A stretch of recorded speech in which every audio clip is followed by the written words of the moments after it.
से आने की नाजरीन इनको ऐसी जल्दी थी कि अभी मेरा नवाला भी मेरे हलक से नीचे नहीं उतरा था कि इन्होंने हमारे प्रोड्यूसर साहब ने हम पे प्रोग्राम का। आप ब्रेक में क्यों खाती हैं? आप ब्रेक के अलावा भी खा रही हैं? मैं ब्रेक के अलावा भी खा रही हूँ, बिल्कुल इसीलिए मैं खा रही हूँ और मैं खा रही हूँ नाज़रीन। हमारे साथ एक और मौजूद मेहमान हमारे साथ मौजूद हैं और सहाफ़त की जो दुनिया है उसमें कुछ नाम ऐसे हैं कि वो तजर्बा रखते हैं बैरून ममालिक के जो इदारे होते हैं उनके साथ काम करने का भी, और उसके अलावा पाकिस्तान में भी उन्होंने काम किया, और जहाँ पर भी काम किया लोग जब उनको देखते हैं तो उनका एनालिसिस सुनते हैं और लोग कहते हैं कि वाकई यार ये जो बात आ रही है ना ये ज़रा सुनना चाहिए, समझना चाहिए कि ये शख्स क्या कह रहा है, और उनकी बातों में वजन होता है। और एक और चीज़ इनके बारे में ख़ास तौर पर इसलिए भी हम कहेंगे कि इनका और हमारा जो आगाज़ है पाकिस्तान की मीडिया में वो साथ साथ हल्का फुल्का सा शुरू हुआ था, और इनके बारे में ये कहना ज़रूरी है कि बड़े कम वक्त में इन्होंने पाकिस्तान की न्यूज़ इंडस्ट्री में अपनी जगह बना ली, अपने कदम जमा लिया। हालांकि it is a very saturated market, बहुत सारे बड़े बड़े नाम पहले से इस मार्केट में मौजूद थे और अपना तज्जिया और जो भी है वो एनालिसिस दे रहे थे, लोग उनको बड़ा सुनते थे, लेकिन इन्होंने आके बड़े कम वक्त में अपना नाम इस्टेब्लिश कर लिया, अपनी जगह बना ली लोगों के दिलों में और पाकिस्तानी टीवी के स्क्रीन पर भी। आदिल शाहज़ेब साहब, अस्सलाम वालेकुम आदिल भाई। थैंक यू जी, बहुत शुक्रिया। बहुत बहुत ईद मुबारक आपको। आपको भी ईद मुबारक, शिफा को भी ईद मुबारक। बहुत आपका शुक्रिया कि आपने आज के दिन जो है वो हमें कुछ वक्त दिया, क्योंकि ये बड़ा मुश्किल वक्त होता है, वैसे तो बड़ा मुश्किल वक्त होता है, लेकिन रात 1 बजे तक अगर आप you are on my case जान छुड़ाना आपसे और शिफा से तो ऑलमोस्ट इम्पॉसिबल है। नहीं, क्या करें, आपकी मजबूरी नवाजी है, आपकी मोहब्बत है, आपकी मेहरबानी। Any time always. जनरली अगर हम ईद के ही वो जो तस्करे से जो बातचीत कर रहे हैं वो आपसे अगर हम पूछें कि आपका जो ईद उल अज़हा वाला मामला होता है वो कैसे गुजरता है, क्या रूटीन होता है और कितना आप इन्वॉल्व होते हैं गोश्त और कुर्बानी में? यार हम तो गोश्तखोर लोग हैं, तो हमारा रोज़ाना ईद उल अज़हा वाला मामला होता है तो उस लिहाज से तो कुछ ज़्यादा फ़र्क नहीं, लेकिन ये एक ऐसी फेस्टिविटी है, देखें कि कुर्बानी देनी पड़ती है, और कुर्बानी सिर्फ जानवरों की नहीं है, यहाँ तो कॉन्सेप्ट ही बिल्कुल चेंज हो गया ना कि जानवर ज़बह करते जाएं। असल में जो कुर्बानी है वो अपनी ख्वाहिशात की भी है, बिल्कुल अपनी प्रेजुडिसेस की भी है, और ऐसी चीज़ों की है कि जो हम बाकी 11 महीनों में नहीं करते, वो नहीं करते। तो ये एक ऐसी चीज़ है कि जिस पर हमें तवज्जो देनी चाहिए। और आजकल जो हालात बन गए हैं हमारे मुल्क के, तो उसमें तो हमें लेफ़्ट राइट देखना चाहिए, और बल्कि मैंने तो ख़ुद भी तकरीबन यही किया है, सिर्फ एक कुर्बानी की है, फ़र्ज़ हम पर 2 तो एक जो है वो ऐसी डोनेट किया है कि किसी को पता भी ना चले, और मेरा ख्याल है कि इस कुर्बानी की ज़्यादा ज़रूरत है मौजूदा हालात में। बिल्कुल, वेरी वेल सेड, क्योंकि हम लोग जो है वो उसके जो आउटर जेस्चर कह लें या जो चीज़ सामने नजर आ रही है जी, उसकी तरफ ज़्यादा तवज्जो दे रहे होते हैं, और वो लाखों के जानवर ऐसे बिक रहे होते हैं कि जैसे ये बस लोग आएंगे और 50-50 लाख के जानवर, बिल्कुल तो शो ऑफ हो जाता है अक्सर। हाँ एग्जैक्टली, होना नहीं चाहिए, नहीं होना चाहिए। अच्छा, आपकी ईद, आपने बाहर भी बड़ा वक्त गुजारा इंग्लैंड में और यहाँ पर भी, तो ये जो ईदों का सिलसिला है, जो डिफरेंस है पाकिस्तान की ईद और वहाँ की ईद, ये कैसी आपको लगी वहाँ पर और यहाँ पर? वहाँ पर आपको जब आप अपने घर में ही होते हैं तो ईद महसूस होती है, जब आपके दोस्त अहबाब आते हैं, फैमिली होती है, एक फेस्टिविटी होती है। अदरवाइज तो व्हेन यू स्टेप आउट तो बाहर तो ईद होती ही नहीं है, बिल्कुल। और ना लोग काम पे भी होते हैं, और स्पेशली काम पे होते हैं, बल्कि ज़्यादातर मेरी ईदें जो हैं वो काम पे स्पेशली जब हम, लेकिन BBC में जब हम होते थे तो हमारा 5th फ्लोर उसे कल्चर्ड फ्लोर कहते हैं। अच्छा, तो BBC की डिफरेंट लैंग्वेजेस, अफगान सर्विस और उज़्बेक और बाकी पर्शियन सर्विस जो थी, तो वो एक वहाँ पे एक ऐसा एनवायरनमेंट बन जाता था कि बिल्कुल आपको लगता था कि मैं पाकिस्तान आ गया हूँ। तो ये एक वो फेस्टिविटी भी फिर आपको ऑफिस ही में, वो ऑफिस में आपको मिलती है। लेकिन ईद उल अज़हा का एक बड़ा जो फ़र्क है वो ये है कि यहाँ तो आप घर से बाहर निकले ना, अगर लोग ना भी हों तो जो स्मेल होती है आपको पता चल जाता है ईद उल अज़हा, सिर्फ स्मेल ही नहीं होती। तो इसमें भी एक पैगाम है लोगों के लिए, सफाई कि खुदारा मतलब जो भी आप कर रहे हैं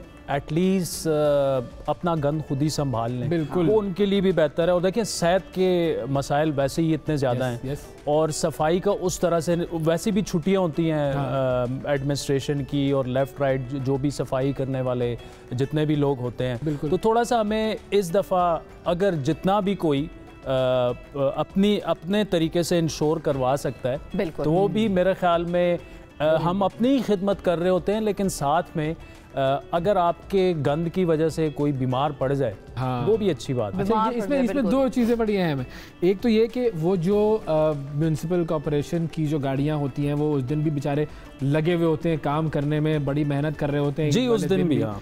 और हमारे यहाँ पर लोगों की मेंटालिटी क्या होती है कि वो 8 लाख का जानवर ले आएंगे लेकिन 80 रुपए का चूना डलवा के उसको साफ नहीं करवाएंगे। हाँ, ये बात। ये कौन सा तरीका है भाई? अगर तुमने इतना बड़ा कुर्बानी का काम करना है उस चीज को भी करो, लेकिन इसमें एक और भी एक सजेशन है ना, हो सकता है इस पर कभी ना कभी कि एक डेजिग्नेटेड जगह होनी चाहिए। आप अपना जानवर वहाँ लेके जाएं, वहीं पे करें और फिर अपना गोश्त। हाँ, अच्छा, ये काम हमने इम्प्लीमेंट किया। अच्छा, कराची में मैं जिस कम्युनिटी से ताल्लुक़ रखता हूँ, मेमन कम्युनिटी से, हम लोगों ने अपने एरियाज़ के अंदर, क्योंकि वो होता यही था कि, और उस जमाने में खाले छिनती बड़ी थी, ये भी बड़ा होता था, खालों तो छिन गई जी, गन पॉइंट पे खाले छीनने वाले आते थे। खालों की बहुत बड़ी पॉलिटिक्स होती है अभी भी कराची में, बिल्कुल, बहुत ज़्यादा। तो अब हम अपनी कम्युनिटी के लिए भी जमा करते थे खाले, और उससे फिर वो जो इनकम होती थी उससे रिलीफ की जो भी चीज़ें, या मेडिकल एड किसी को चाहिए, किसी को फीस चाहिए, वो बहुत सारे मद में वो इस्तेमाल होती थी। तो अब वो छीनना शुरू किया। हमने कहा यार क्या करें, हमने फिर एक एरिया डेजिग्नेट करके तमाम जानवरों को अपनी कम्युनिटी के लोगों से वहाँ बांधे, वहाँ पर उनका ख्याल भी रखा जाएगा, ज़िबा भी वही होंगे। उससे ये फ़ायदा भी हुआ कि वो जो गंदगी होती थी वो भी नहीं हुई, और खाले छिनना भी कम हो गई। अच्छा, शिफा से पूछे वो हंसी क्यों है जब वो ये पूछना चाह रही है कि आप कसाई तो नहीं रहे ना? मैंने खाले बहुत जमा की, बिल्कुल, मैं इस बात। अच्छा, कभी किया जानवर ज़बा किया? मैंने ज़बा इस तरीके से मुकम्मल तौर पे नहीं, लेकिन छुरी फिराना जो है वो मैं हमेशा। आपने?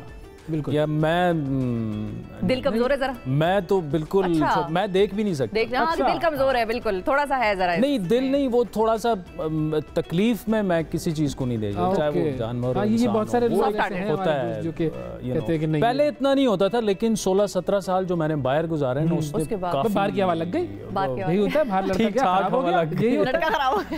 अब तो मैं इवन घर में अगर हो ना, तो मैं उन्हें कहता हूँ बस यार संभल गया, पका के ले आओ, बस के लिया, वो ठीक है, वो ठीक है, वही ठीक रहता है। How big of a foodie are you? आप मुझे देख के अंदाजा लगा लें।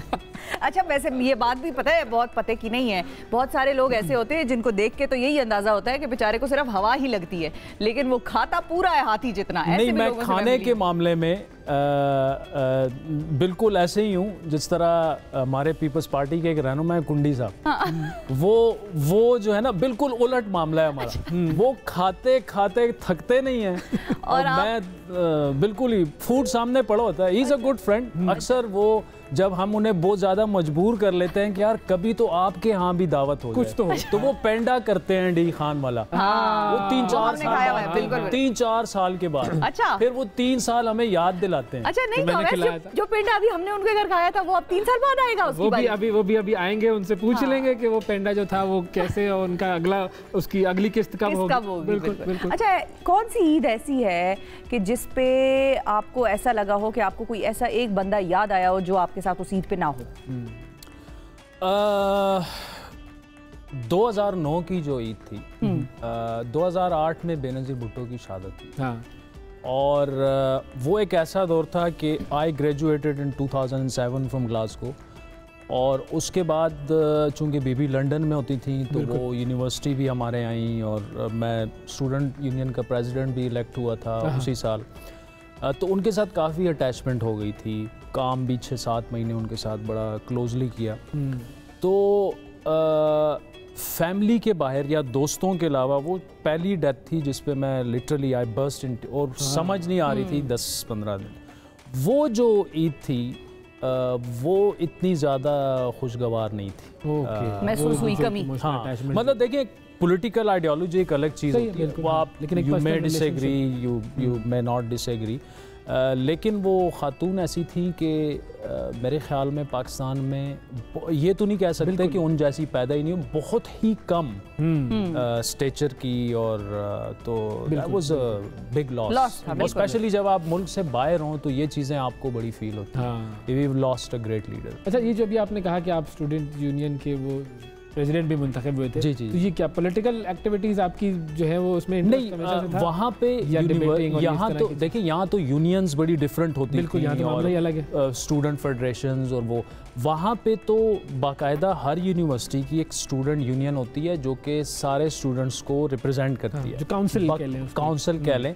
और स्टूडेंट प्रेसिडेंट जो है वो सबार्टिकल ऑफिसर हो जाता है। तो आप बेसिकली प्रो वाइस चांसलर्स की कमेटीज़ में भी होते हैं, और जो ग्रेजुएशन हो रही होती है तो आप स्टूडेंट को रिप्रेजेंट कर रहे होते हैं वहाँ पे। ओके। तो आई वाज इलेक्टेड प्रेसिडेंट। क्या बात है, ज़बरदस्त। कैंपेनिंग में आपका नारा क्या था? बस वो अब ना करें, लेकिन ये था कि it was a very tough campaign. अच्छा। एक नॉन स्कॉटिश स्टूडेंट का प्रेसिडेंट इलेक्ट होना ग्लासगो में वाज एन अचीवमेंट। सबकी भरेगा जेब आदिल शाह जेब, ऐसा तो नहीं सब जेब भरेगा भाई, इसको तो वोट देना है। वो पोस्टर अगर मुझे पता होता वहाँ डिस्कशन जानी है मैं ले आता कैंपेन पोस्टर्स जो होते थे हमारे। ठीक है, बिल्कुल बिल्कुल सर।